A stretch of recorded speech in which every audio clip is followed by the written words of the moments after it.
Hakikat wawasan Nusantara adalah keutuhan Nusantara atau nasional. Dalam pengertian ini, cara pandang yang selalu utuh, menyeluruh dalam lingkungan Nusantara dan demi kepentingan nasional. Berarti, setiap warga negara, bangsa, dan aparatur negara harus berpikir, bersikap, dan bertindak secara utuh, menyeluruh dalam lingkungan dan demi kepentingan bangsa, termasuk produk-produk yang dihasilkan oleh lembaga negara. Pentingnya wawasan Nusantara.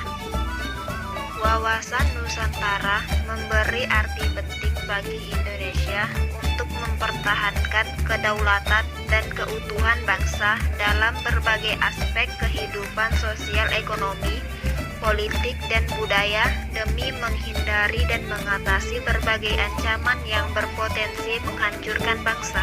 Konsep-konsep Nusantara dari sumber historis, sumber sosiologis, dan sumber politik. 1. Sumber historis. Sumber historis lahirnya konsep wawasan Nusantara bermula dari Perdana Menteri Insinyur Haji Juanda Kartawijaya pada tanggal 13 Desember 1957 mengeluarkan deklarasi yang selanjutnya dikenal sebagai Deklarasi Juanda. Yang kedua, sumber sosiologis. Sumber sosiologis berdasarkan pada kondisi sosial budaya masyarakat Indonesia. Wawasan Nusantara yang pada awalnya berpandangan akan kesatuan atau keutuhan wilayah diperluas lagi sebagai pandangan akan persatuan bangsa.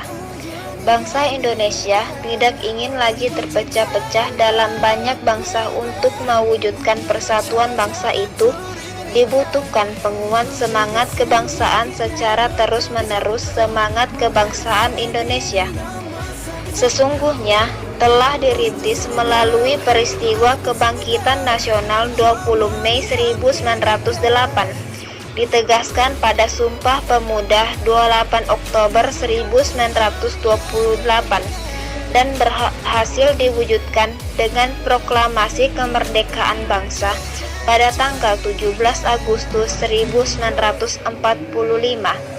Oleh karena itu, jauh sebelum Deklarasi Juanda 1957, konsep semangat dan kesatuan kebangsaan sudah tumbuh dalam diri bangsa.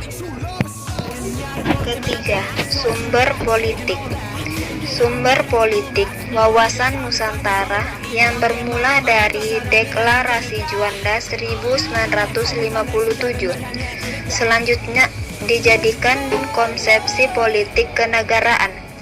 Rumusan wawasan Nusantara dimasukkan dalam Naskah Garis Besar Hukum Negara atau GBHN sebagai hasil keterangan MPR melalui tahun 1973, 1978, 1983, 1993, dan 1998. Dinamika dan tantangan wawasan Nusantara. Dengan adanya konsepsi wawasan Nusantara menjadi sangat luas dan beragam, isi flora dan fauna menjadi sangat luas, serta penduduk yang memahami wilayah itu. Namun, sedikitnya lisensi wawasan Nusantara yang mengajak seluruh warga negara untuk memandang luasnya wilayah dan keberagaman yang ada di dalamnya sebagai satu kesatuan. Dinamika yang berkembang itu, misalnya jika pada masa lalu penguasaan wilayah dilakukan dengan pendidikan militer, maka sekarang lebih ditekankan pada upaya perlindungan dan pelestarian alam di wilayah tersebut. Tantangan yang berubah, misalnya perubahan dari kesejahteraan kolonialisme menjadi kejahatan dunia maya.